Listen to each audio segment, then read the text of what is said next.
Welcome back. We are ACI Course 9, Class 10, woohoo, July 11, 2025. Let's gather our minds here as we usually do. Please bring your attention to your breath until you hear from me again.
Now bring to mind that being who for you is a manifestation of ultimate love, ultimate compassion, ultimate wisdom. And there they are with you, gazing at you with their unconditional love for you, smiling at you with their holy great compassion, their wisdom radiating from them, that beautiful golden glow encompassing you in its light.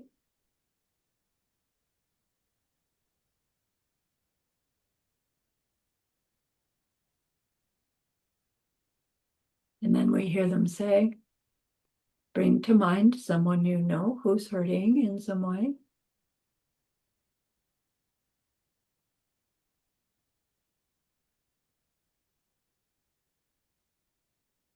Feel how much you would like to be able to help them.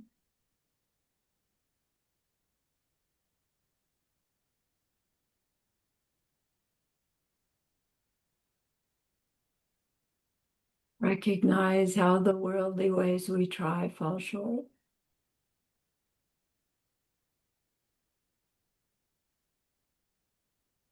How wonderful it will be when we can also help them in some deep and ultimate way, a way through which they will go on to stop their distress forever. Deep down, we know this is possible. Learning about karma and emptiness, we glimpse how it's possible.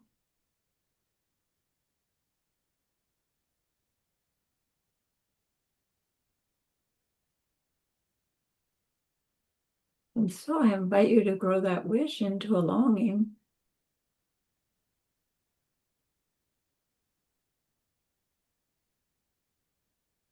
And that longing into an intention.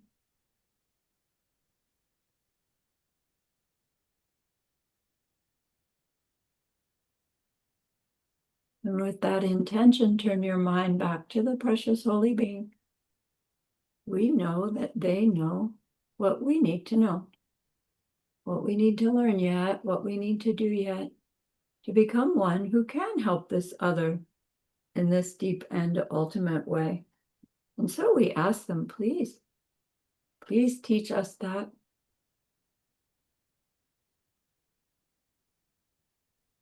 And they are so happy that we've asked. Of course, they agree. Our gratitude arises. We want to offer them something exquisite. And so we think of the perfect world they are teaching us how to create.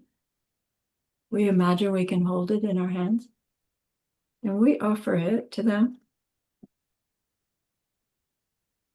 following it with our promise to practice what they teach us, using our refuge prayer to make our promise. Here is the great earth. filled with fragrant incense and covered with the blanket of flowers. The great mountain, four lands, wearing the jewel of the sun and the moon. In my mind, I make them the paradise of a Buddha and offer it all to you. By this deed, may every living being experience the pure world. Idam Guru Ratna Mandala Kamnirayatayami. I go for refuge until I am enlightened to the Buddha, the Dharma, and the highest community. Through the merit that I do in sharing this class and the rest, may we reach Buddhahood for the sake of every living being. I go for refuge until I am enlightened to the Buddha, the Dharma, and the highest community. Through the merit that I do in sharing this class and the rest, may we reach Buddhahood for the sake of every living being. I go for refuge until I am enlightened to the Buddha, the Dharma, and the highest community. Through the merit that I do in sharing this class and the rest, may all beings totally awaken for the benefit of every single other.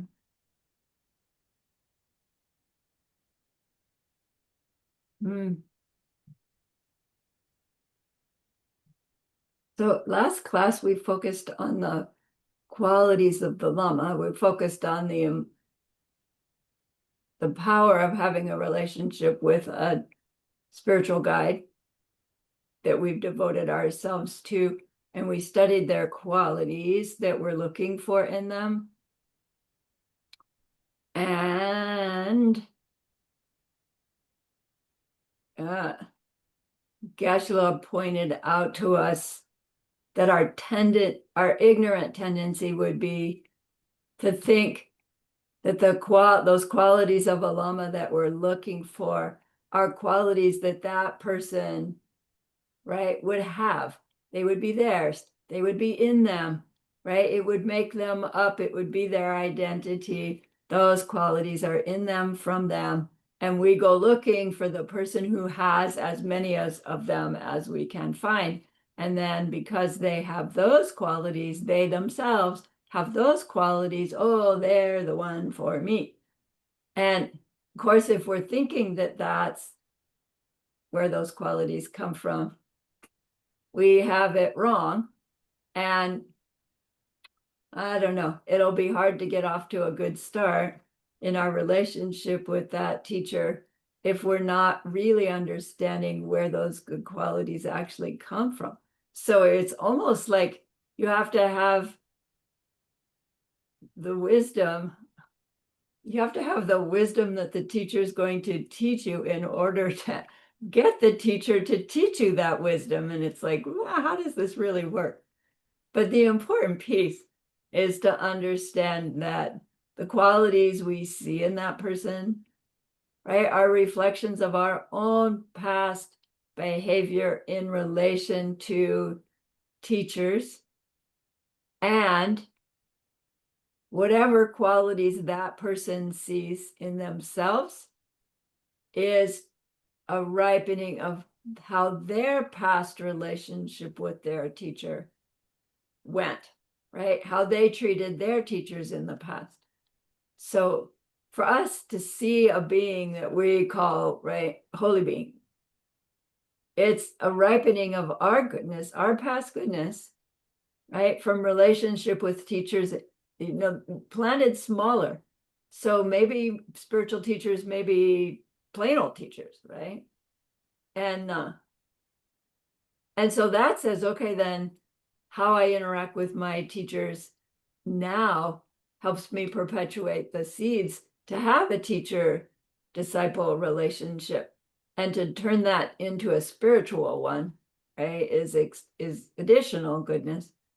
And then how that teacher sees themselves, right, is based on how they dealt with that, their own teacher. So, and then at some level, even if we think we know how they see themselves, that's still coming from us. We can't know how somebody sees themselves, even if they say, look, I see myself like this, like I see myself like a totally ordinary being. I'm as mentally afflicted as you are, right? We can go, oh, okay, oh, nuts, you're not my teacher. Or we can go, yeah, yeah. They always say stuff like that, right? Because we want to plant seeds in our mind to cultivate that relationship. But do you see how dangerous that could be? You know, we decide, oh, this person's our teacher. And then that person goes, great, right? I have somebody I can do anything I want to. And it can go sour really fast, which would still be coming from our seeds. Or we meet a teacher, right? Our goodness ripens. And it's like, it doesn't matter what they do. We're just like, wow, wow, that's a personal message for me. I know exactly what to do with that. And like the Talopa Naropa story that we've just seen little tiny glimpses of how crazy that relationship was. And it's like everywhere in between. So the moral to the story is, of course, our teachers are ripenings of our own goodness, and we use them to perpetuate and grow that goodness until, right, there's no distinction between teacher and self and teacher, and self and others and of teacher and teacher, and it just gets bigger and bigger. And that's the idea. So once we have that teacher relationship starting and we get off on the right foot, said the scripture, it's like it's gonna go smoothly, meaning no problems whatsoever. Probably not, but right, our own mind gets off to a good start in the sense that, right, well, we'll be able to negotiate this relationship sweetly. Whereas if we get off to a bad start, it's going to be a struggle the whole way. So to even want to find a teacher, we've already must have, met some level of renunciation. And then in this tradition, we've probably also met some level of taking refuge, whether we did it, in the words, not really understanding so much about it, but this is what you do to become a Buddhist. If you weren't raised a Buddhist, you take refuge, right? And then you do it in a formal ceremony, and then you repeat the prayer every day. And on some level of practice, that's enough, right? You do your prayers every day, and then you go about your business.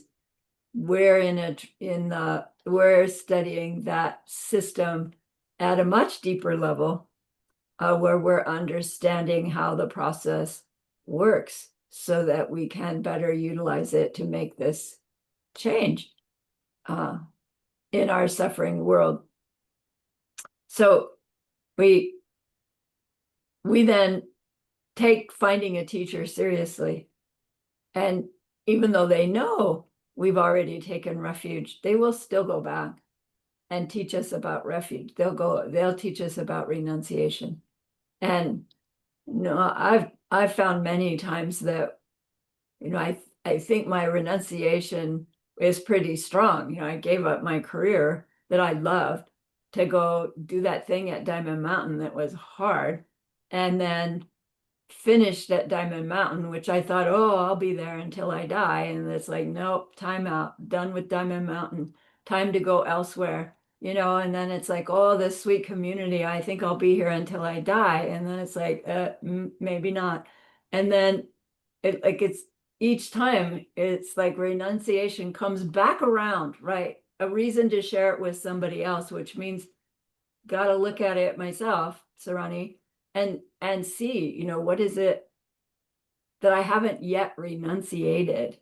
And I saw how my renunciation was at this level, mostly worldly life and expecting things in ordinary ways. And then it went even deeper, and then it went even deeper. And at some point, it really was, man, the only thing to renunciate is ignorance, that misunderstanding. And yet you just can't, right? You can mentally go, okay, I reject that. I know it's but then you're out in the world, and the car cuts you off and jerk driver. You can't help but blame, which means, right, I haven't renunciated my ignorance except intellectually, just it hasn't sunk in yet. So, right, we go back into those beginning practices again and again, and then we recognize, oh, there's more to it. Yeah, even though we thought we got it at the beginning. So we meet this Lama. They'll talk to us about, what a special, rare, amazing opportunity we have. And if theoretically, that's all they need to say to us. And it will trigger our thinking, our clear logic, and we'll go, oh man, and there's no guarantee I'm going to get that again. And then it's like, whoa, when am I going to lose it? I don't know, right? Car accident could do it. A stroke could do it. Dying could do it. Oh my gosh, what happens then? Maybe at that point we need them again, because what happens after I die? We can't kind of figure that one out on our own necessarily. So they say, look, these are these other possibilities. Not because there's such a self-existent place as a hell realm, a hungry ghost realm, an animal realm, but because, right, every experience is ripening result of how we've been aware of ourself inner behaving towards others, and that's what colors the show. So they'll say, so once we recognize that we're actually in a quite dangerous place to be human in the Dharma with our faculties intact, et cetera, but also in the position where we could lose it at any moment, and we're worried about what could come next, we end up with this fear factor that is half of refuge. Egads, right? What to do? And then the second part of refuge is the belief factor, the faith factor, that somebody somewhere knows. And so when we've already got our relationship with the teacher, this faith factor is like, this one is the one that knows how to guide me in my behavior such that I can, at the very least, close those doors to a lesser rebirth. So in order to really have refuge, we actually need that fear of coming to the end of our karma for this life before we've had enough chance to clean out the karmic seeds, any one of which could become the projecting karma that sends us to hell realm, hungry ghost, animal realm. And if we don't really believe that can happen to us, then we're not really taking refuge, right? We're not really even Buddhists, even if we've declared ourselves as Buddhists. If we don't believe that those lower realms can happen. But it's not like there's a hell realm being body hanging in a closet somewhere, just waiting, for my mind, end of this life, to go into that costume of hell being. It's that a seed from having seen myself been angry, hateful, hurtful, cruel towards some other being. Just one of those, if it happens to be the one that ripens at the moment of death, then all the ones similar to it, like, are dragged along and turn my reality into a reality in which there's hatred, anger, cruelty coming at me constantly. Just one seed can be the one. Now, we learned you've got bazillion seeds, countless seeds. what's the chance of one popping if you only did one cruel thing in all your eons of lifetimes? The risk is low. But what if there's lots? Then the risk is higher. What if there's lots of seeds from, no, this is mine, right? Not share. My needs are more important than other needs. And we have many of those seeds, so that the likelihood of one of those popping at the end of death, with the string of similar ones that goes with it, fills in the detail of me, a being who sees food far away, exerts myself to get it, eat it, blah, blah, blah, it's gross, right? Or can't, you right? Hungry ghost realm, can't get our needs met, can't get satisfied, can't get sustained, and yet you don't die. Then the third one, animal realm, if we have seeds of being on automatic pilot, generally disrespecting other beings, other people, just not making intentional choices, being in that state of mind that's just dumb, dull, or stupid, creating that in other people, any one of those seeds ripens as experiencing ourself and the others like ourselves as beings that aren't capable of making ethical choices, that are run by instinct, and can't make behavior choices. Then there's some piece of that ripens as this situation of needing to be on constant alert. Like eat or be eaten is the characteristic of the animal realm. Even for our pets, they still have the instinct. Yes, they're ripening the goodness of a certain amount of comfort, but still they're relying on somebody else for their food, for their safety, and they can't, right? They can't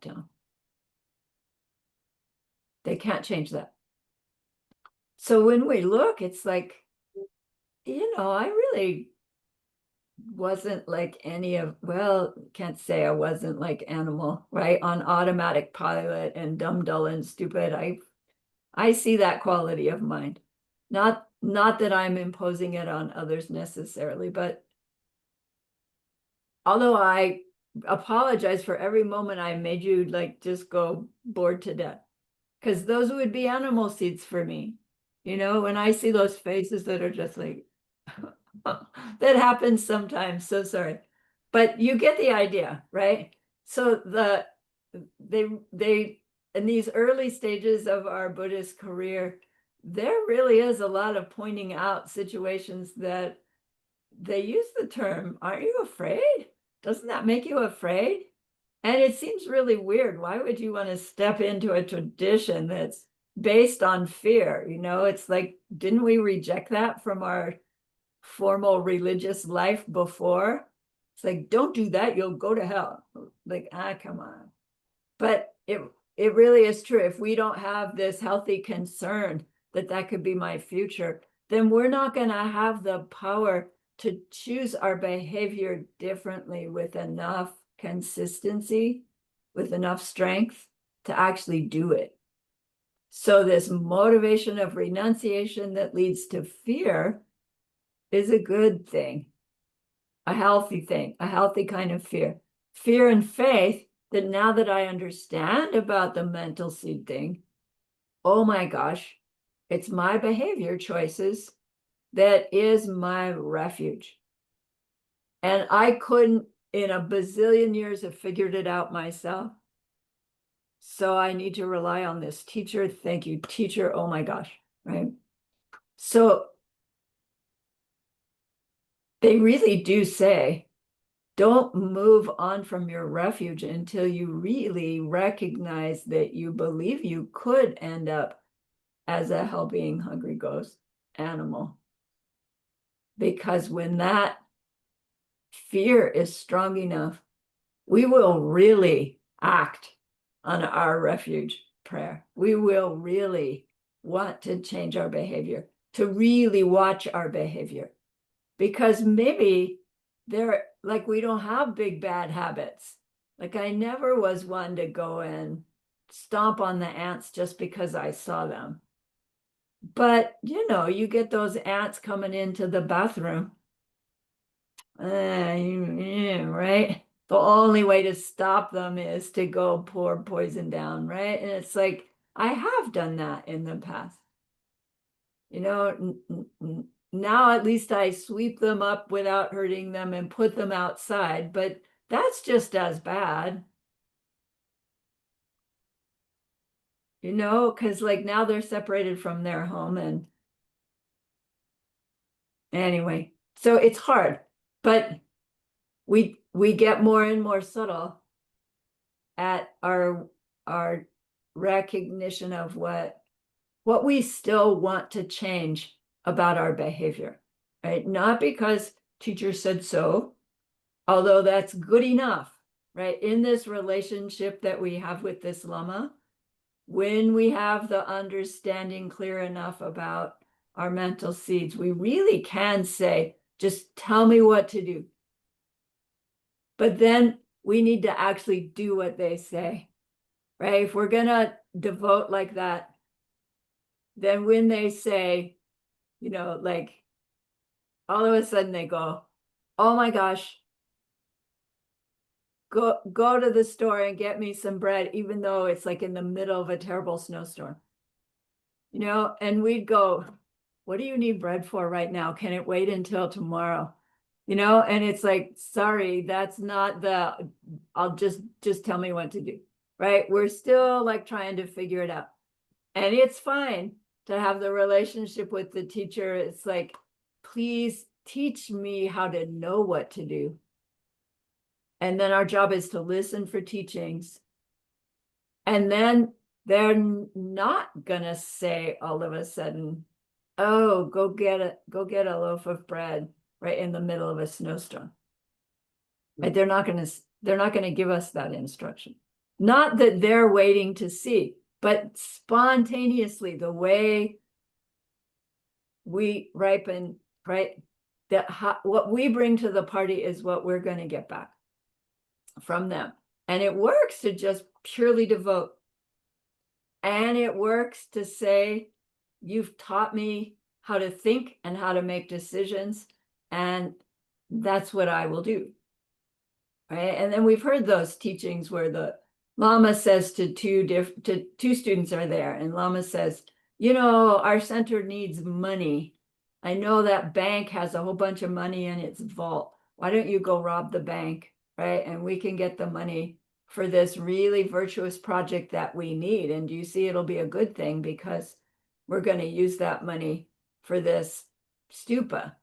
And one student goes and robs the bank, and the other student says, in all due respect, Lama, I don't think you really want me to rob the bank. You really want me to raise the funds for this stupa, right? And both of them would be collecting good karma and bad karma, but in different ways, right? So our relationship with that Lama is unique to each of us, and how we use them, right? It's the quality of our own path progress, of course. So I got distracted here. So we aren't technically even Buddhist until we have this really deep, healthy fear that we will run out of seeds for this life before we have adequately prepared our karmic refrigerator for the process of this death. So that's how we ended up at the 4 powers last class, is we go, gads, I'm full of seeds of selfishness from lifetimes and this one before I knew any better. And, I need to damage those seeds so they can't go off. So that at the very least, I can be assured of another human life. And if possible, another human life with those 10 fortunes, right? So what good is another human life if it doesn't have our faculties intact, or it doesn't have Buddhism in it, right? Those are all going to be coming out of our own seeds. So first level Buddhist practitioner is, I need to close the door to those lesser rebirths. And we think we came into the system with seeds for Mahayana because we're here. And then we learn about the three capacities. And I don't know, my own mind goes, yeah, a long time ago, I was a first level practitioner. I already have that. And it's like, right, that's getting complacent about it. So have we really closed the door to lesser rebirth? Second level practitioner is understanding karmic correlations, like how we create karma and how it then ripens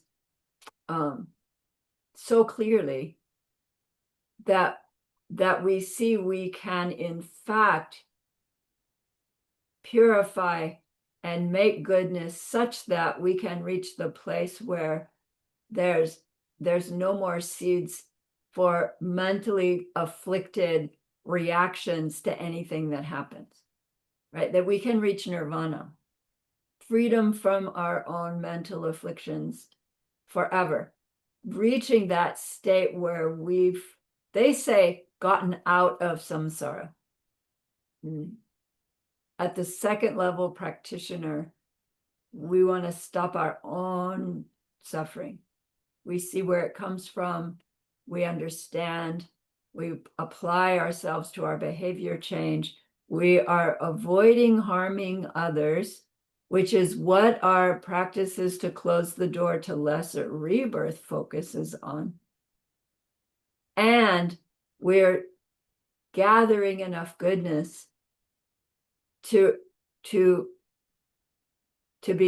become free of those mental afflictions forever. Doesn't mean that unpleasant things won't happen. Remember the King of Kalinka story? We can still have situations that are painful, unpleasant, but our reaction to them will not be mentally afflicted. We'll understand directly where they're coming from and how to respond to them. Reaching nirvana. Nirvana with remainder, still have a body to work that through, but then eventually you even end up with no seeds for that physical body. And where a nirvana-sized mind goes, I don't know. I don't understand.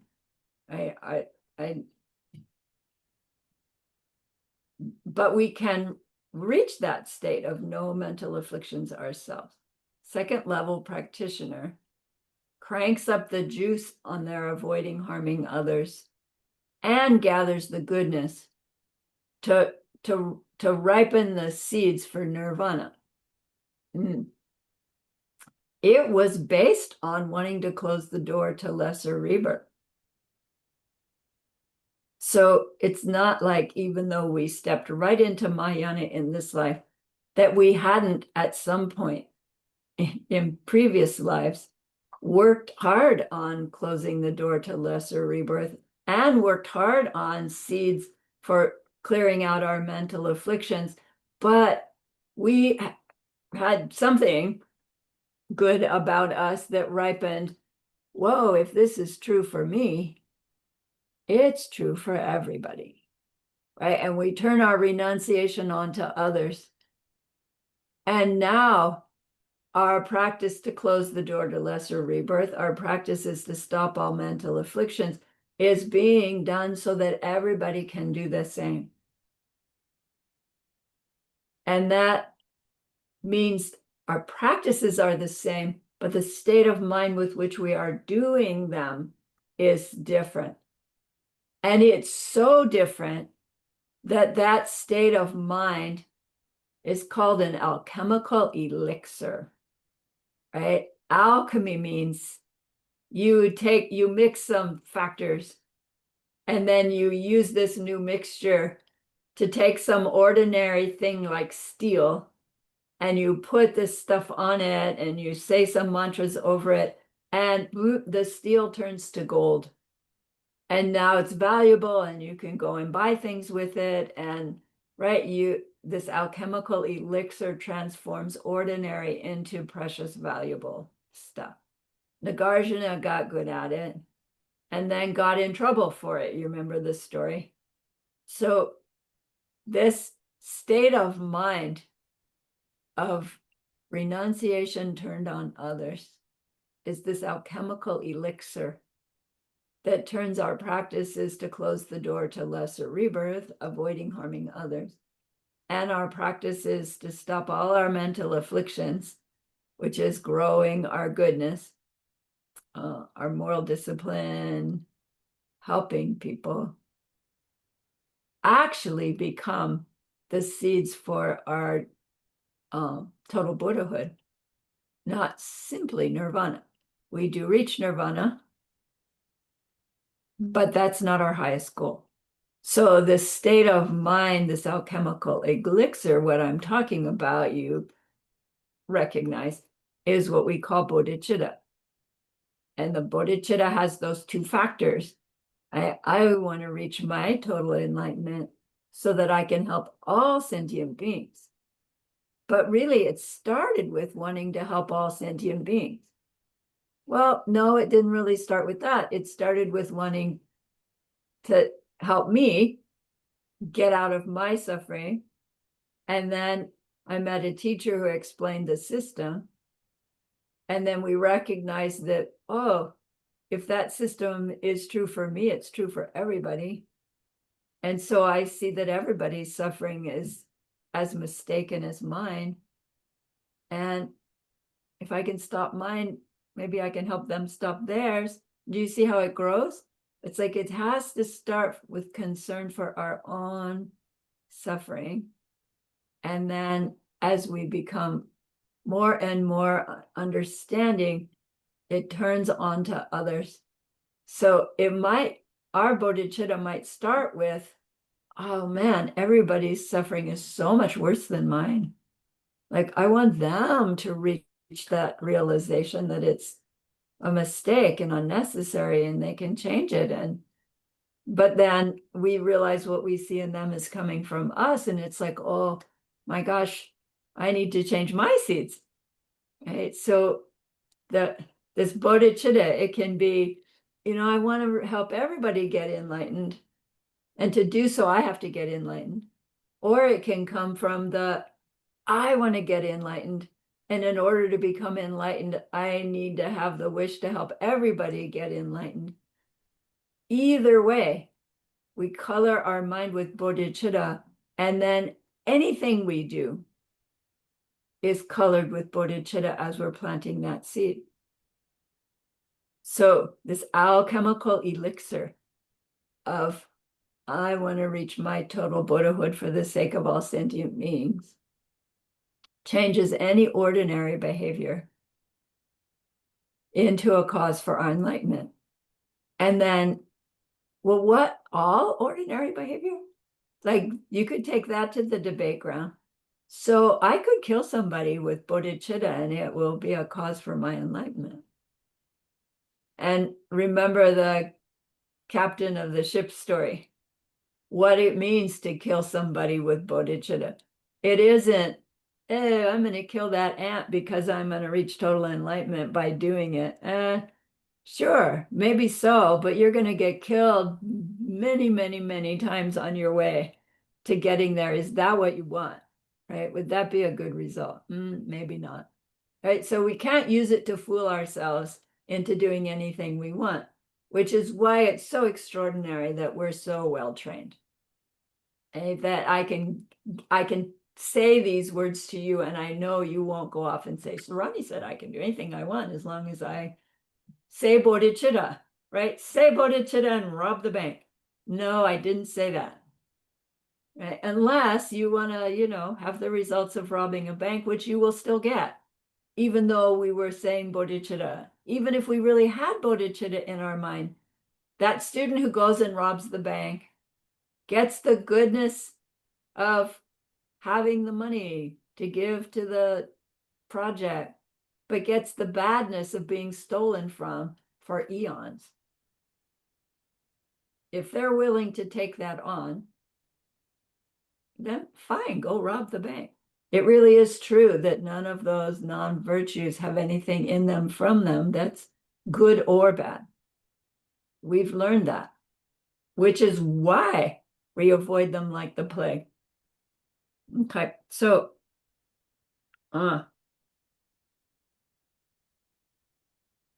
all of Buddhist practice starts with this one goal.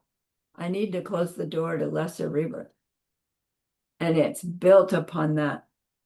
And so whether we are a first capacity practitioner, second capacity practitioner, or third capacity practitioner, we already are cultivating an ethical way of life, just at different levels of understanding. A practice of learning concentration, meditative concentration, so that our powers of mindfulness in our off-cushion time can help us choose our behaviors in the moment more wisely, so that we can behave in our off-cushion time in ways that will help support our on-cushion progress, right? We're learning that in Bokjimpa. What we do off cushion affects what happens on cushion. What happens on cushion affects what we do off cushion, right? We're not, oh, I have to do my practice and then I'm out in my worldly life. It's all practice. So meditative concentration, and we're already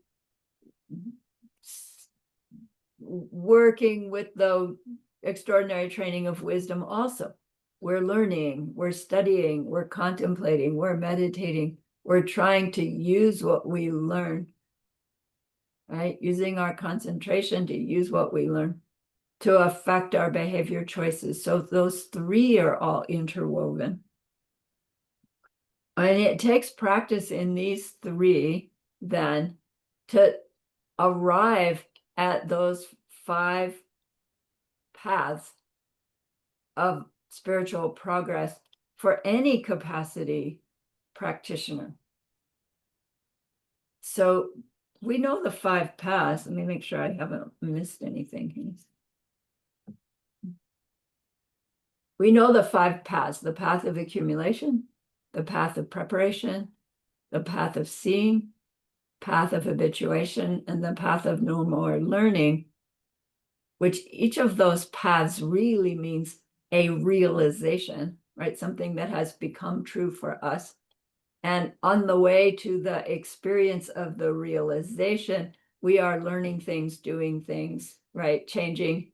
So path in terms of going from here to there is true, but path as in something becoming true for us, it doesn't mean we don't still have that path that we walk on, but now we know it's true instead of out of belief. So each of those 3 capacity has a 5 paths of 5 realizations that they come to. That what they describe as those 5 paths is different, but the process through which they move through those 5 is the same. So we even get on the path of accumulation on any 3 of those levels by way of this renunciation. It takes renunciation first to start the whole process. Renunciation, means we've come to this, realization that there's nothing in this samsaric life that can bring us that happiness that we're expecting or searching for, or like there's just really something wrong with this picture. And we get glimpses through life of that, but at some point something sent us searching, and whatever that was for us, whatever that feeling that you remember, that's what we mean by renunciation at some level. I mean, I remember the day I got mine, and then since then it's deepened and grown and morphed, etc. So it can take a long time. We can meet some spiritual path, because our karmic seeds ripen, but in life things are going so well. It's like, okay, that's interesting. Like I have a nephew that was, quite privileged in his upbringing, but he was interested in spiritual things. And I think while he was still in college, he had this opportunity that he could get college credit for going, and immersing himself in something. And he said, hey, can I come to Diamond Mountain? So it was really, really early on. Diamond Mountain University hadn't started yet. And he came and stayed for a month, maybe 2 months. I was in retreat, so I missed almost all of it. But when I came out of retreat, one of the other teachers there was teaching the review course. I think it was 18, the highest one. And he took that course with her. And I was in a couple of the classes. And he was saying, why does it really take some kind of suffering to turn on your interest in a spiritual path, right? That just didn't relate. He just didn't relate to that. Because, I mean, he had usual teenage distresses and so forth, but, right, he was interested in spiritual things, but he'd never had the wake-up call. And like he caught on to karma and emptiness really fast. And then he said, okay, bye, see you. And goes right back into apparently ordinary human life, which has actually ended up being full of struggles, more struggles than you would think, given his upbringing. And just interesting, right? He had the seeds to touch into it and go, thank you, that's interesting. But not like, this is the answer to everything. Because it isn't in it, right? So, sorry for that distraction.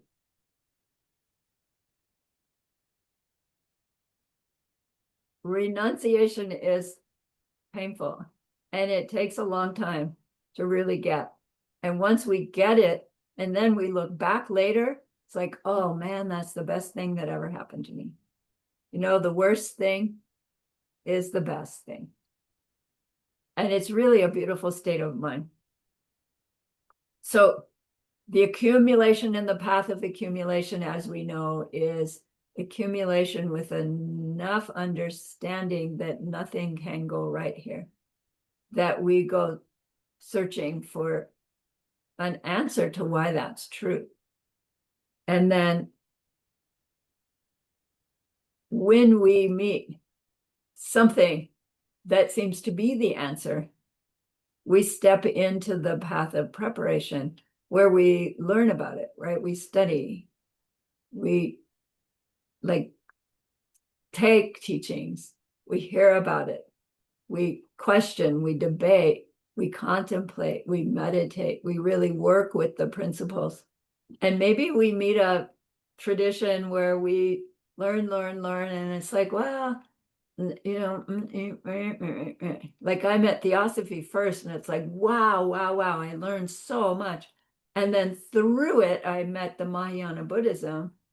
And then through that, I met the why of Mahayana Buddhism. And then it's like, that, right? And it just hooked me into that as my tradition versus theosophy, right? Which was for other people. So we get onto our path of preparation, and our path of preparation is all about preparing to experience our tonglam, our path of seeing, which is that experience of the truth, that what we've been studying becoming a direct experience for us. Right? We say we reach truth, we reach ultimate reality. But you see, it's like ultimate reality according to our tradition, not meaning it's been made up, but you can't say that our truth is the truth that everybody would relate to. But on the debate ground, you'd say eventually they're all going to get here. And it's like, well, that's arrogant to say. Eventually they're all going to get to truth. And never mind. So path of preparation, many, many, many hours, maybe even lifetimes of study, study, study, practice, practice, practice, purify and make merit until that merit ripens as that experience of ultimate reality. Okay. Geshe calls it milepost zillion and one on the highway to freedom. It lasts 20 minutes after eons of lifetimes, right? Of suffering and trying and 20, 30 short minutes. And then, 16, 18, 24 hours afterwards. And we are forever changed, forever different. And then we're on our path of habituation, where now we know from direct experience what it is to change our behavior, right? What seeds we need to plant in order to bring about this thing that we experienced in that 24 hours as our moment to moment reality.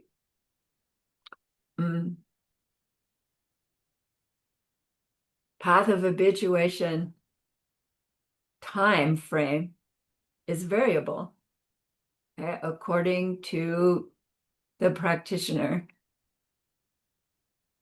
Typically, they say 7 lifetimes or less, compared to how long will it take to get enlightened before our Tonglam, Mahayana Tonglam. Impossible to say. Not even an omniscient being can say how long it will take, because there's so many variables. But once seen emptiness directly, because of the impact on our mind, where we are no longer replanting that mistaken belief in things as natures, there's a finite period of time in which we need to burn off past belief in self-existence and not replant it, right? So that we're replacing stained seeds with pure seeds. And sooner or later, we've got them all replaced, right? Or damaged so badly that they can't go off. And then all we need to do is clear out the remnants of that belief, called the obstacles to omniscience, to reach Buddhahood. So it really does become a finite period of time to do that. And we reach our goal. The goal, called no more learning, for the Mahayanists is our total enlightenment, that experiencing ourselves as a being made of love, compassion, wisdom, perceiving ultimate reality and appearing reality simultaneously in all times, experiencing those 4, they call them the 4 bodies, right? But meaning 4 aspects of being.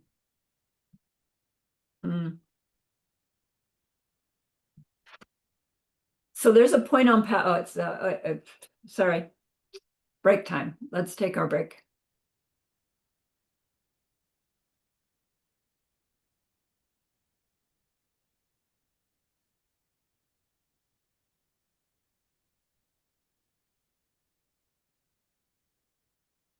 Order.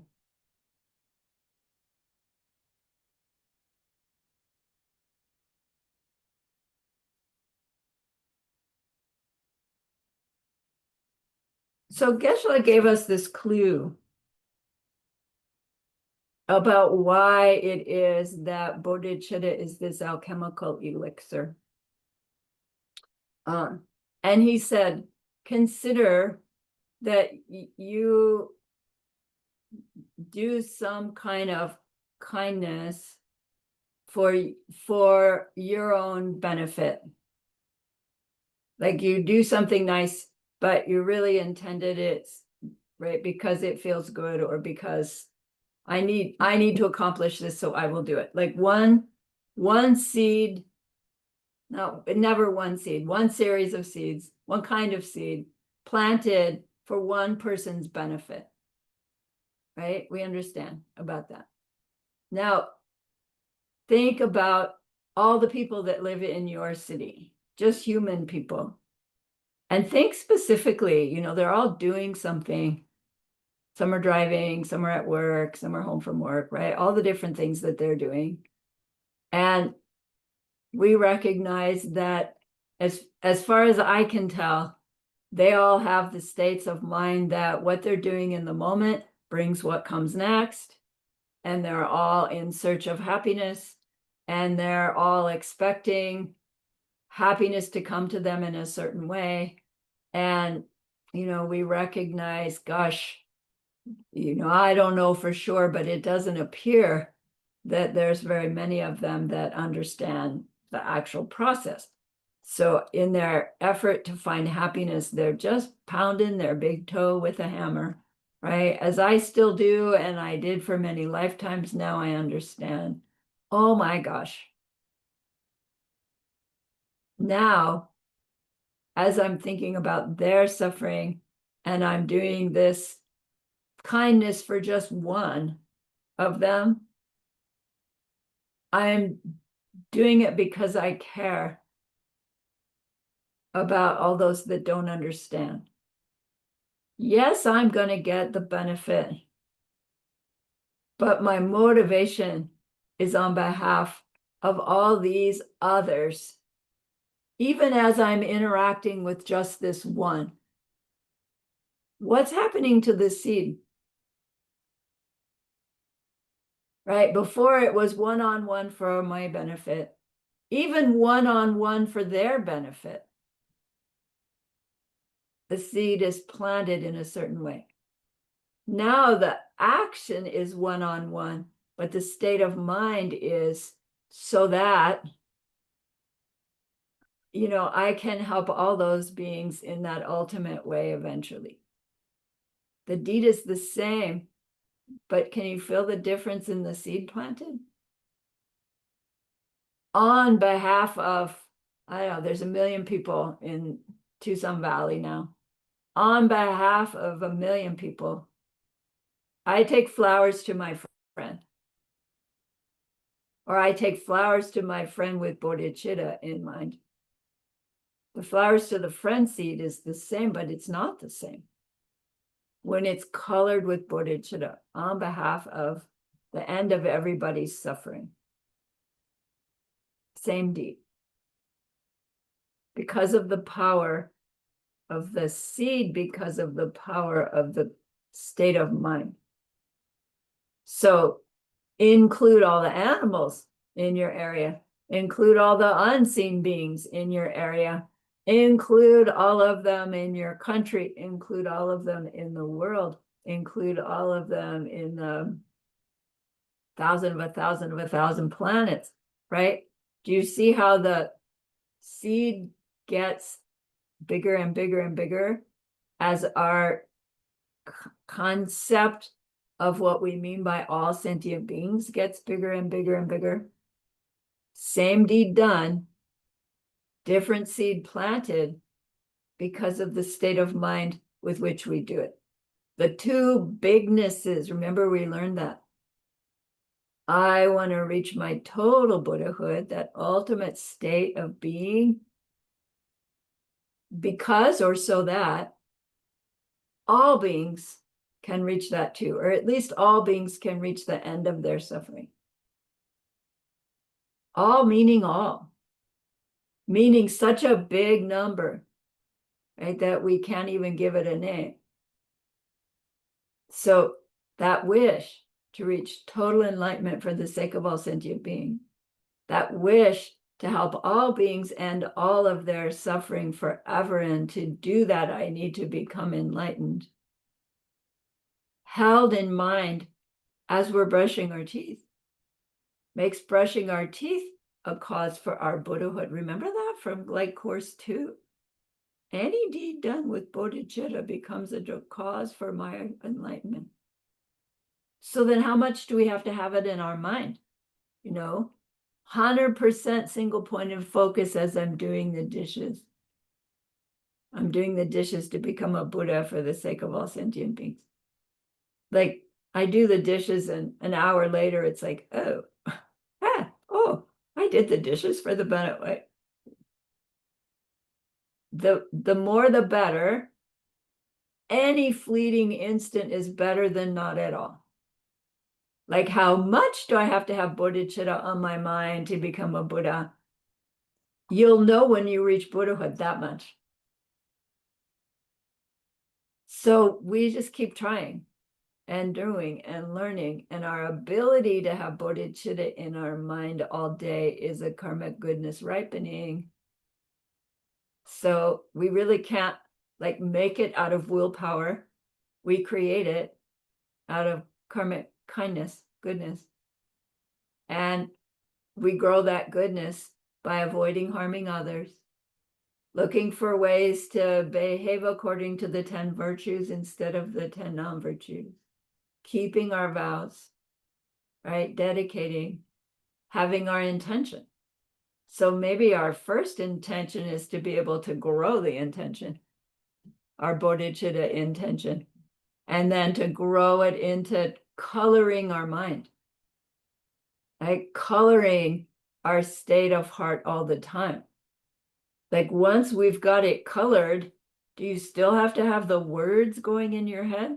Or is it colored? Like I wrote bodhicitta across my glasses once, figuring I'd be looking across it, right? And it didn't really work because it just made everything blurry. But, just anything I can do to remind myself to have bodhicitta in my mind, in my heart, as I'm doing anything. And anyway, so, we always hear Geshe Michael say, as you're feeding the bird, it feels good to feed the bird. You can feed the bird. Here, little bird, if you take this bite, you and I are connected. You'll become my student. I'll become your teacher. You can take it a little bit further. You little bird, I don't know for sure. Maybe you're already a Buddha and you're just giving me the opportunity to become a Buddha faster and great. Let's change the world together. Eat this little piece of bread. I'm driving my car safely for everybody's benefit, or I'm driving my car safely so that every one of us can become Buddhas for the sake of everybody else, right? It's a game we can play with our mind, with our heart, to remind ourselves that it's not what we're doing, it's the quality of our intention with which we are doing. But that doesn't mean we can just intend to bring everybody to enlightenment and then do any old stupid thing we want.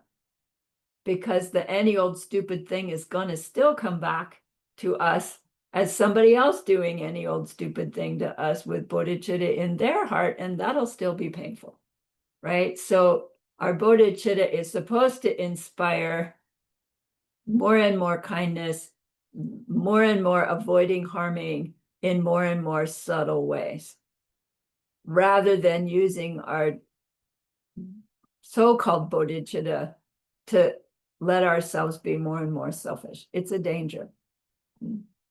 And so we watch. We watch our own mind. Uh. So even as we're interacting with just one other person, that one other person can represent for us all suffering beings. And then our interaction with them is for their ultimate benefit, if we just think of it that way. Okay? When our wish through our interaction with them to be for their ultimate benefit, it becomes for our ultimate benefit. So we can say, I'm feeding you, little bird, so I can become a Buddha so that I can help you become a Buddha. Or we can say, I'm feeding you, little bird, so you can become a Buddha. And that will plant the seeds for our relationship with our teacher, our practice to help us become Buddha. So it has these two components, right? Our bodhicitta, two components, my ultimate and the ultimate number of beings is ultimate. Because those two ultimates, right, are what the bigness that it takes for the seeds that we plant by the little deeds, everyday deeds that we do to grow into that result. So with that, then, someone whose renunciation, path of accumulation, has put them onto their path of preparation, and their renunciation has been turned onto others, so that in their path of preparation, they're preparing for their path of seeing based on their wish to help all beings stop all of their suffering.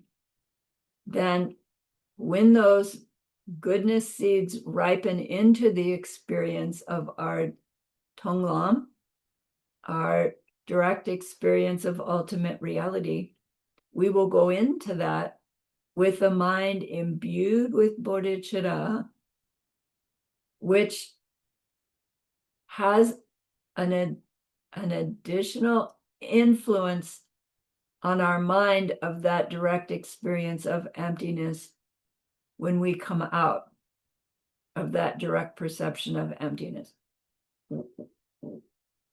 When we go into what's called the direct perception of emptiness with the mind imbued with the motivation to close the door to lesser rebirth, the experience that we have called Tonglam, when we come out of it, we interpret it in such a way that we now know what we have to do to close that door to lesser rebirth. We know from direct experience.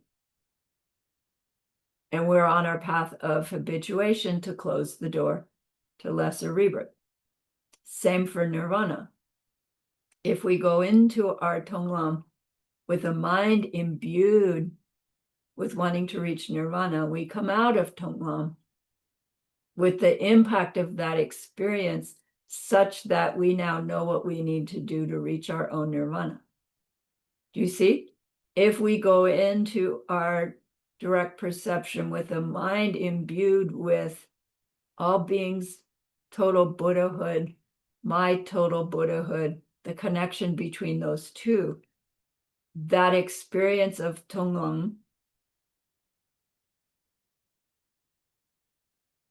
influences us in such a way that now we know what we have to do in order to reach omniscience, which is that state of being the one who will help everyone become the one who will help everyone.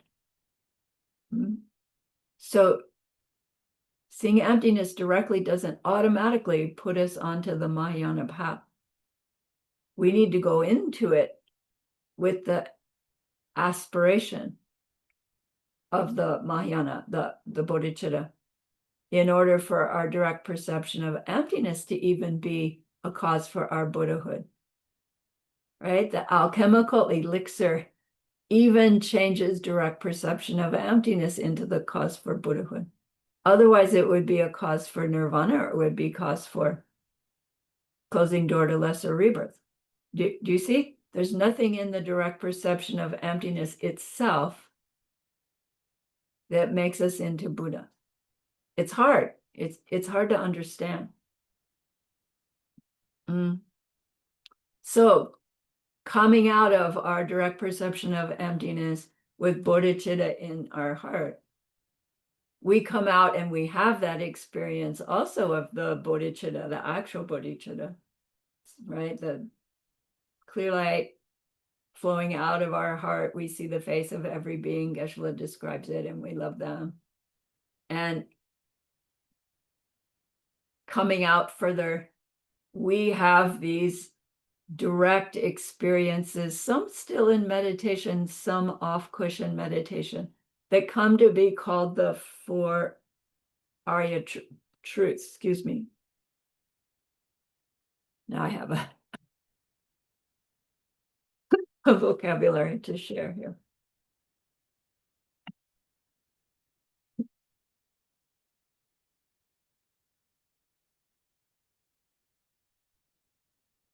Pakpe Denpashi, we know that. Come on, fingers. Do your job here. There we go. Pakpe means the Arya, the four Shi, Denpa truths, the four Arya truths. Those four direct experiences through which the Arya now knows like getting on the bike and riding it, finally knowing the truth of suffering, Dunyal Dempa, the truth of the cause of suffering, Kunjung Dempa, the truth of the cessation of suffering, Gokden, and the truth of the path to the cessation of suffering, Lomden. These four.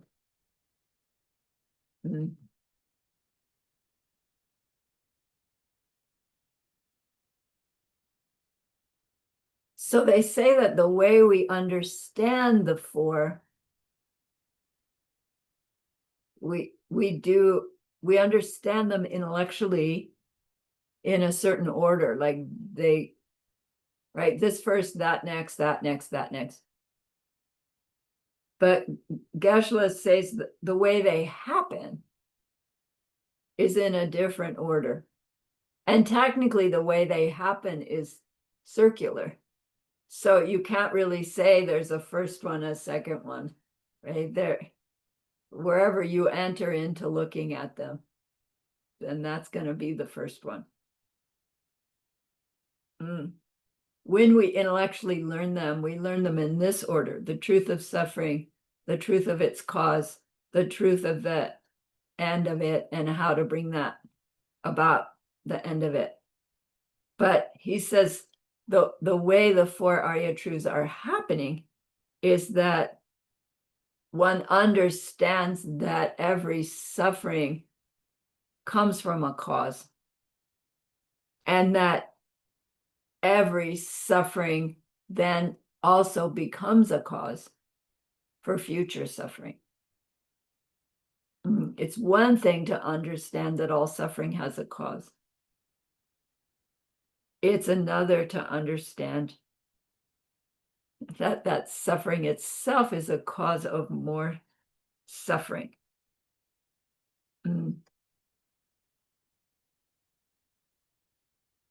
So one of the things that, when you are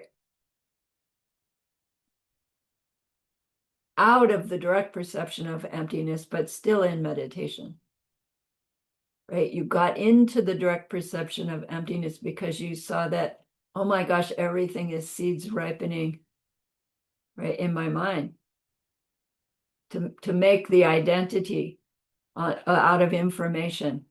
And you realize, oh my gosh, there's never been anything that's not that, that's anything but that.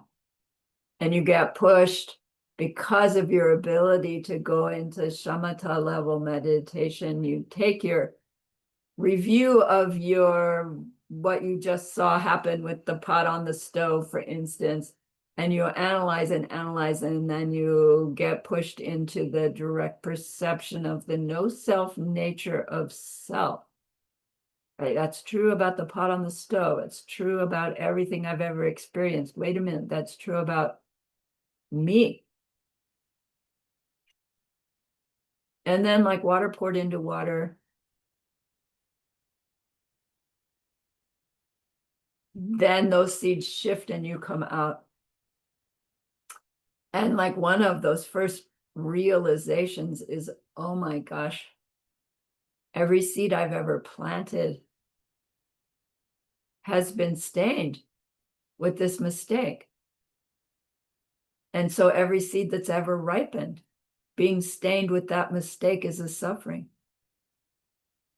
Like it's all caused by this ignorance and the self-existent me that comes out of it, and the selfishness that comes out of the self-existent me. And so the blaming others for anything I don't like, or even anything I do like, right? You see so directly this domino effect that starts from the misunderstanding. And so this cause of suffering is the first thing that actually is revealed to us.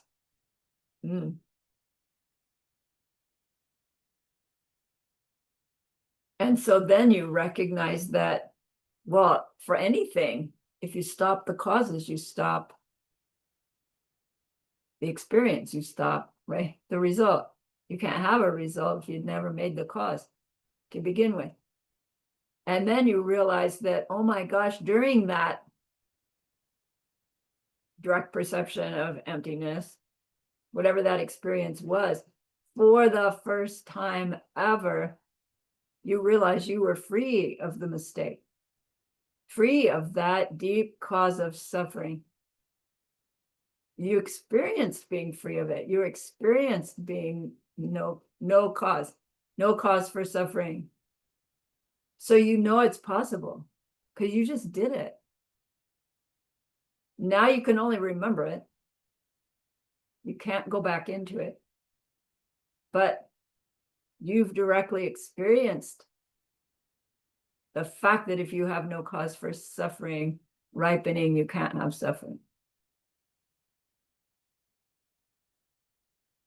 And you know what you have to do then to reach the point where your moment by moment reality is this empty nature of all existence, of oneself and other, and the appearing nature of it all simultaneously, right? You know what you need to do. And so you know what your path of habituation is going to be and for how long it's going to be. Our lambda, right? So out of the experience of going into and coming out of direct perception of emptiness, these realizations come to you.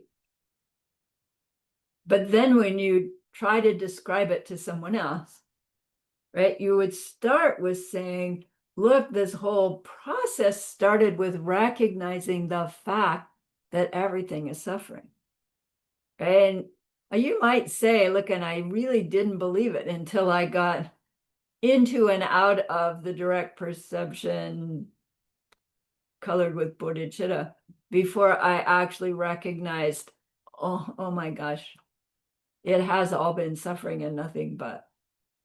The bad times were obvious suffering, but the good times that wore out, and even when good times stayed good times, in the end, you lose it all.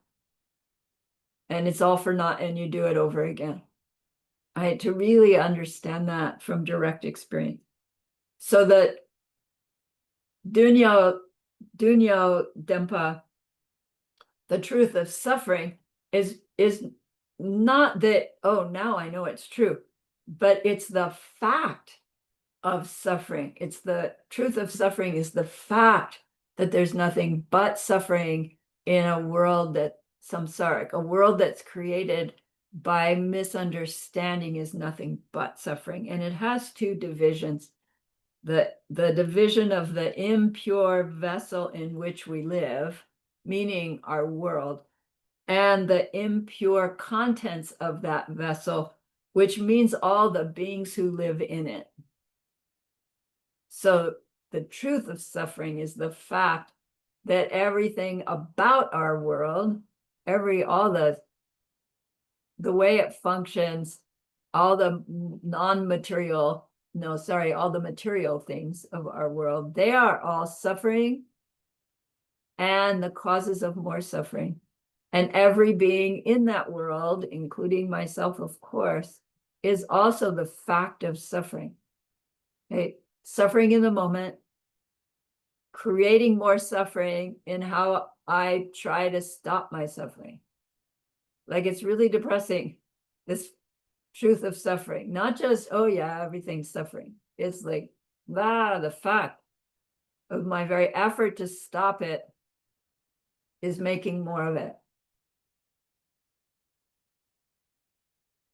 Crazy deep.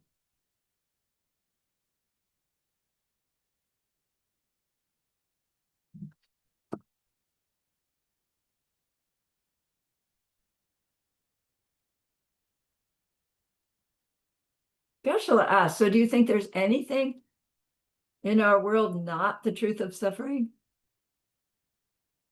Like your chair is the truth of suffering, your grandchild is the truth of suffering, your beautiful blue sky is the truth of suffering. But, if you took it to the debate ground, you'd probably end up saying, yeah, well, what about my meditation practice? Is that the truth of suffering? What about my growing bodhicitta? Is that the truth of suffering? What about my Tonglen practice?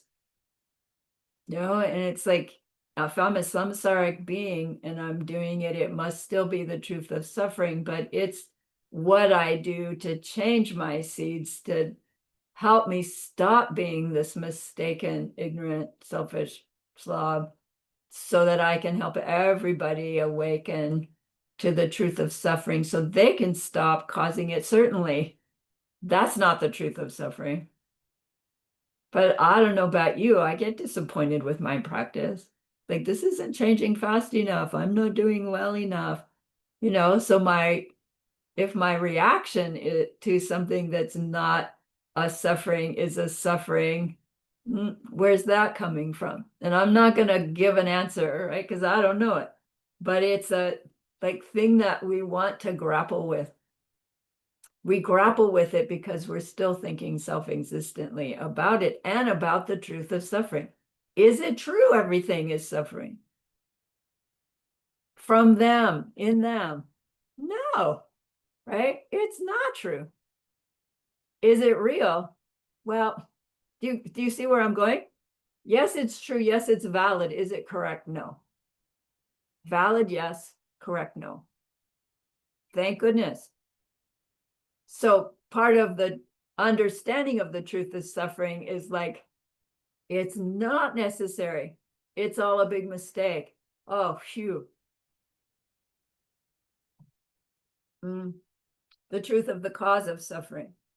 Konjung Dempa. It has two parts as well. Lei and Nyomongpa. So lei we know as karma. What's karma? Movement of the mind and what it motivates. What it motivates means what we say and do. So our behavior. So karma is movement of the mind and the behavior that comes from it. Right? Movement of the mind. I want, I don't want. What do I do to get or not get? I think I do something in the moment to get what comes next. Oops. I do things in the moment knowing that what happens next is not related. So what I do in the moment is in order to plant seeds so that when it brings its result, it'll be great for everybody. That's a whole different mindset than I want, I go get, maybe it works, maybe it doesn't. So movement of the mind, we see in the truth of the cause of suffering is just the very movement of the mind, and what I do as a result is the cause of this perpetuating suffering. Because I think that what I do in this moment brings what comes next. And it appears to, but technically, I'm sorry, technically, those two are not related.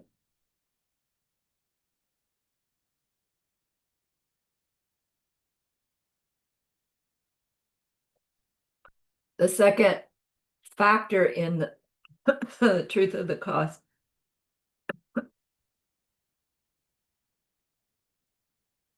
Nyomong, we know the word nyomong is mental affliction.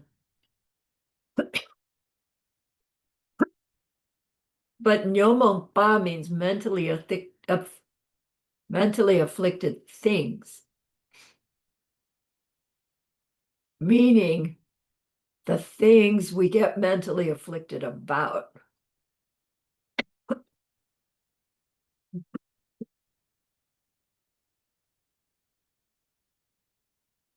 A mental affliction arises because it's triggered by something or somebody.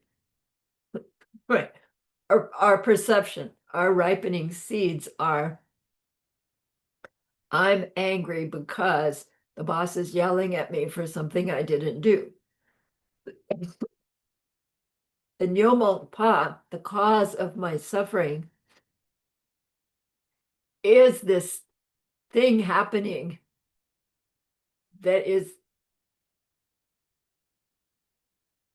I'm calling the cause for my mental affliction.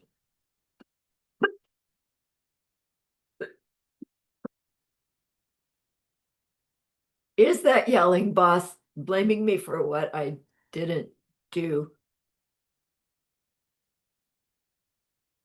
Does it have to cause my mental affliction? No, because if it did, everybody who heard her yelling at me would have the same reaction as I do if it was really coming from that. Excuse me, let me mute and finish this.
I just need to stop breathing and this would stop happening.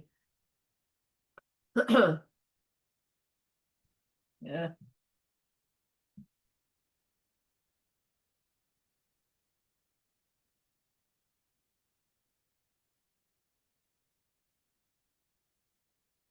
So it's the things we get mentally afflicted about. It's not the things that are the cause of suffering, it's the getting mentally afflicted about them. But we only get mentally afflicted about them because we blame them for our mental affliction. Do you see? So Geshe says technically,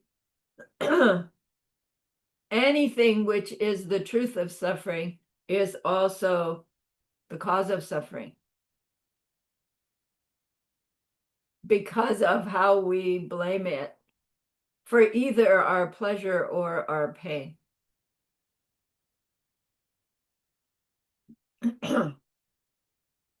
Cause, result, cause, result, cause, result, cause, result. So then Gokden, the truth of the cessation,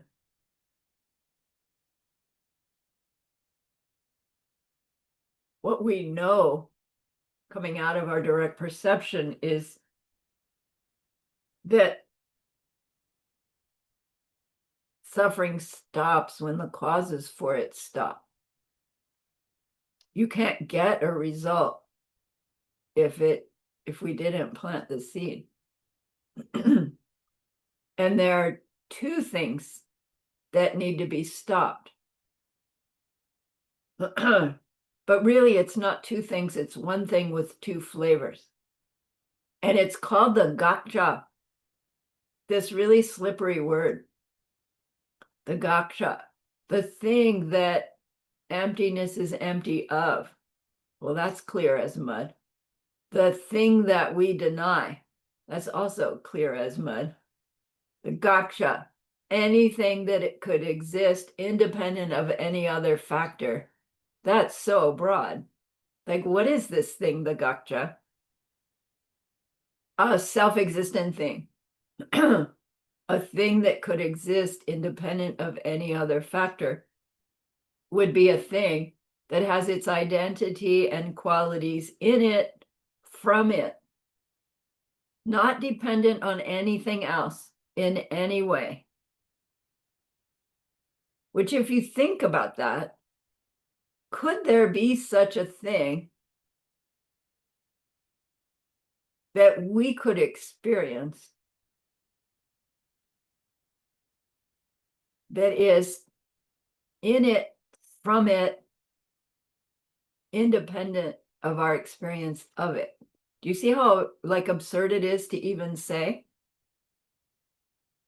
A thing that has its identity qualities in it, independent of any other factor.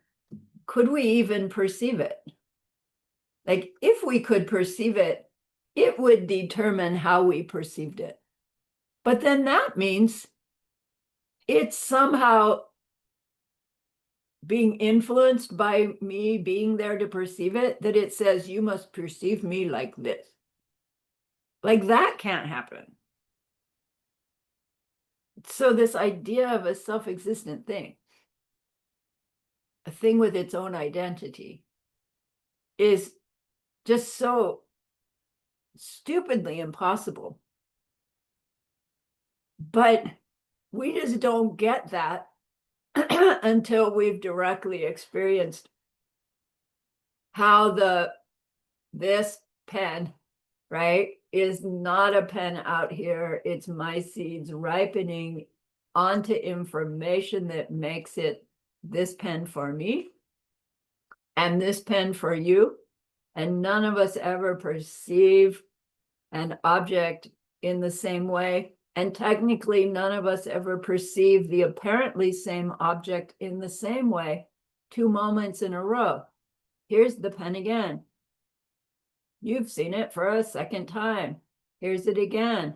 Third time. Here's it again. Fourth time. Every time we see it, we are different. It is different. It can't be in it, from it. If it was, it would be independent of our perception of it. In which case, I could never use it. It could never change. It could never do anything. Now apply that to yourself. Do you think you have your own identity in you? I do. I'm Sarani, right?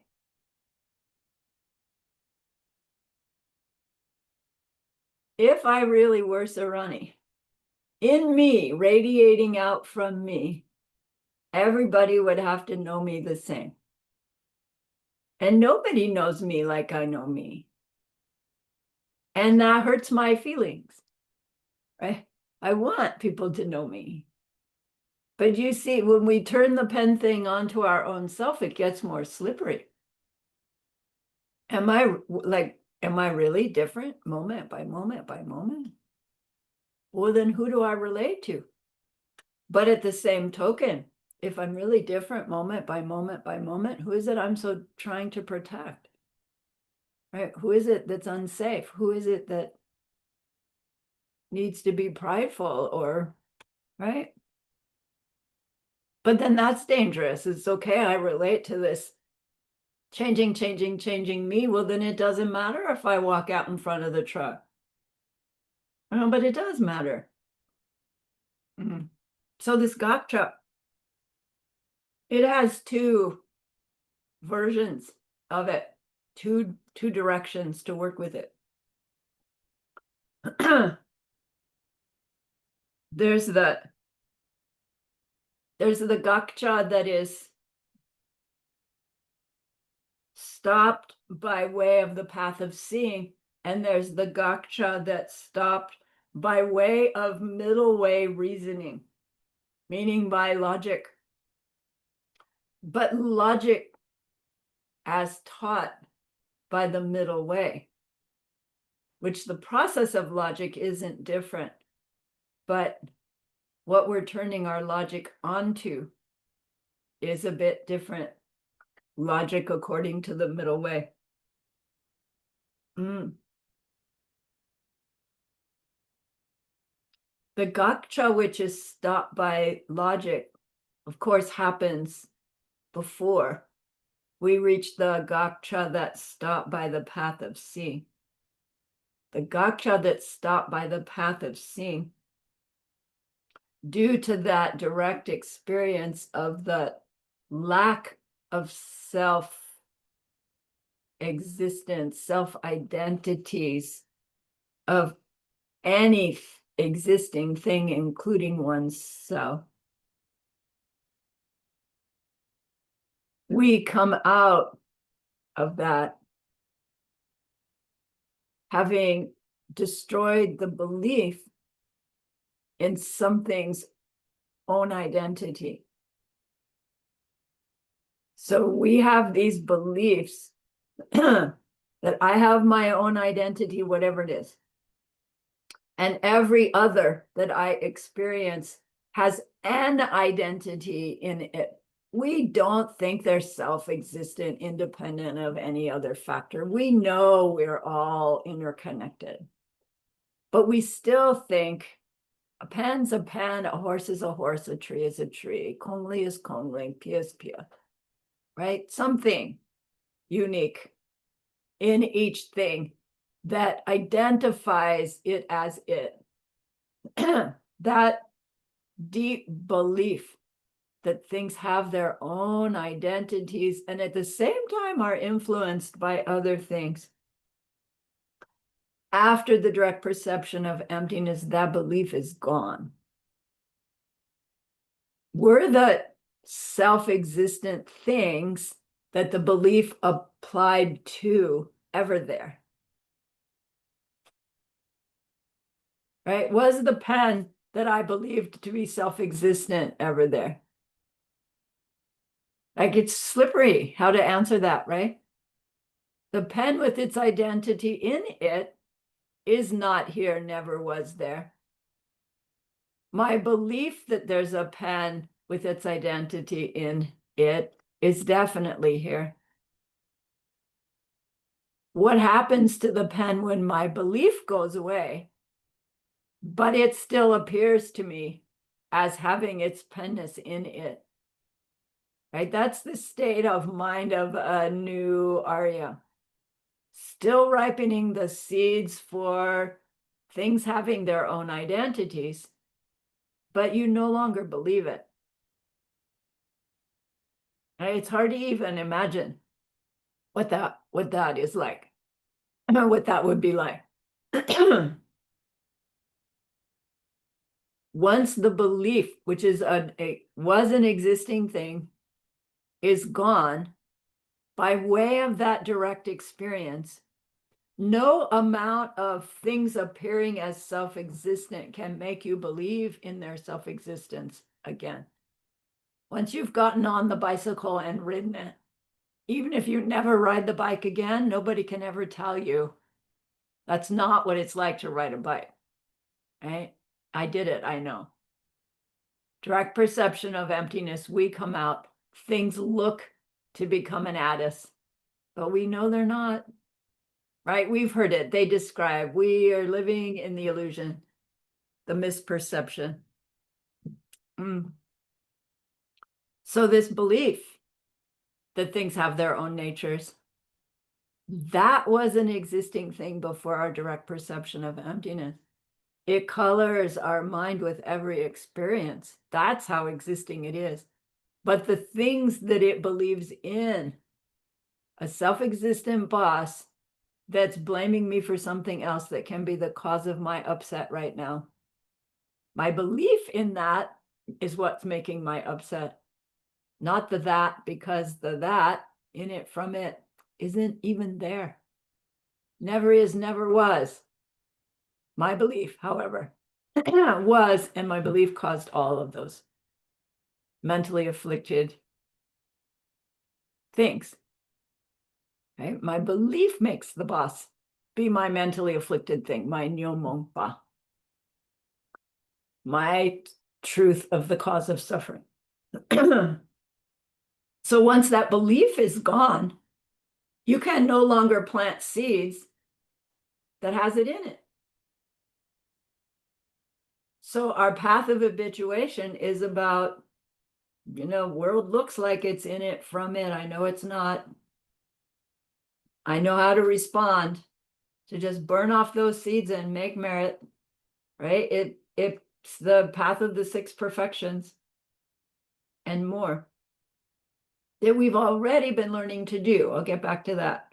Oh man, I'm almost out of time. The second gaksha, not the second gaksha, the gaksha that we're working on in the path of preparation is this belief, this what it means to be a self-existent thing.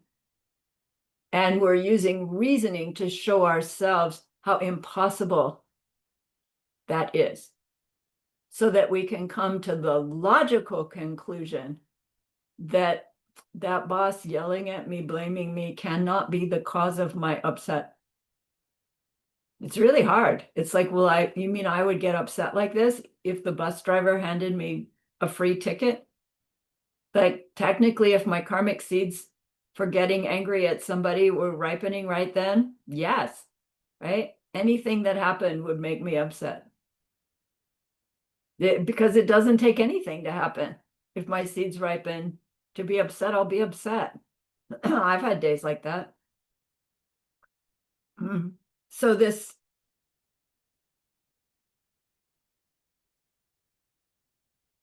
gotcha by way of reasoning, we need to be able to identify it clearly so that we can analyze whether it's there or not. Which is why we spend so much time in many of our courses working on this thing, the gotcha, so that we can prove it's impossible.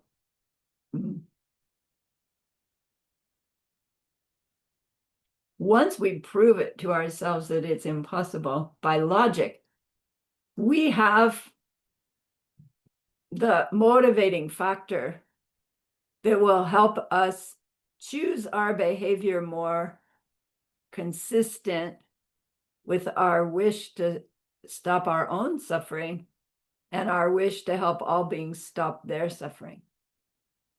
Okay, when we intellectually understand that there's nothing that's anything but the ripening of results of our own past behaviors, and so our current behavior is the place where I plant my seeds for future suffering or happiness.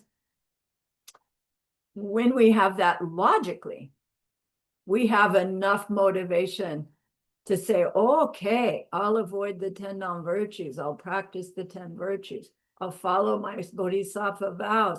I'll work on the 6 perfections. And we're doing the perfections to gather goodness so that that goodness can help our mental concentration on and off the cushion to increase. so that our intellectual understanding of dependent origination and emptiness can increase, so that our choice of behaviors can get more subtly less harmful, more kind, so that our progress on our cushion can take us closer to direct perception of emptiness, so that our wisdom can grow. Do you see the cycle?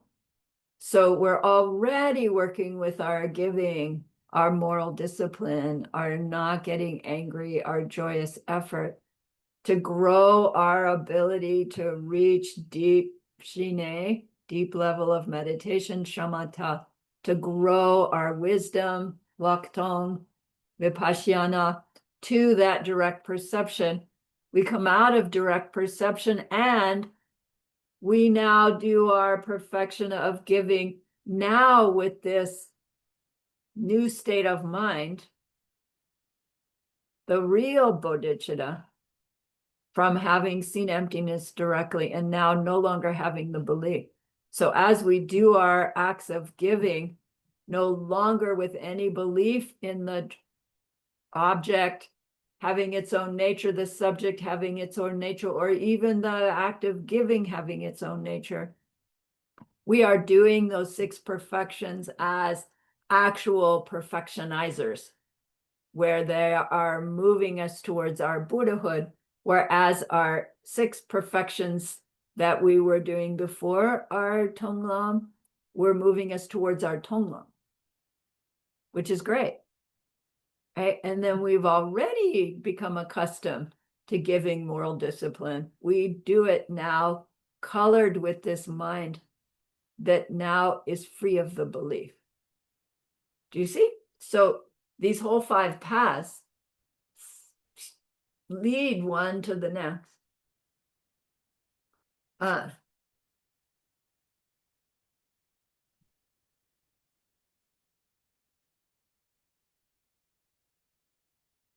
All with the momentum of pushing us towards whatever the goal was when we got started. So if our goal is Buddhahood, right, our path of accumulation, preparation, seeing, and habituation will be taking us towards that goal of Buddhahood. And they say that then our truth of the path to our Buddhahood then is divided into those paths that come before the direct perception of emptiness and those paths that come after. And we're doing the same things, but our state of mind is different. All right. So I was supposed to go into each of the 6 perfections, but I'm out of time. We know them. We understand how we can be practicing them even before the path of seeing, so that we're good at them and they will feed our path of seeing. And then we just use them for the next 7 lifetimes or so to transform our whole world, from suffering world to fully enlightened world, and ta-da. So good job. Thank you for the extra time. I'm still owing you. Thank you, teacher. Remember that person we wanted to be able to help.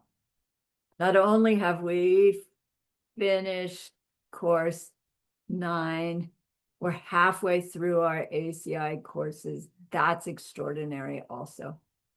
So really, really, really great goodness that's been created by you. Be happy with yourself. Think of this goodness like a beautiful glowing gemstone you can hold in your hands. Recall your own precious holy being. See how happy they are with you.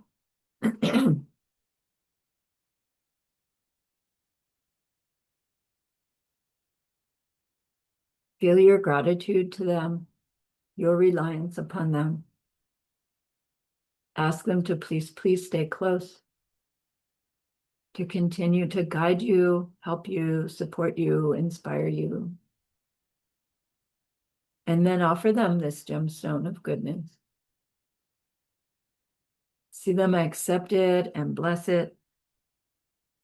And they carry it with them right back into your heart. See them there, feel them there. Their love, their compassion, their wisdom. It feels so good, we want to keep it forever. And so we know to share it. By the power of the goodness that we've just done, may all beings complete the collection of merit and wisdom, and thus gain the two ultimate bodies that merit and wisdom may. So use those 3 long exhales to share this goodness with that one person, to share it with everyone you love, to share it with every existing being everywhere. See them all filled with happiness, filled with wisdom. And may it be so.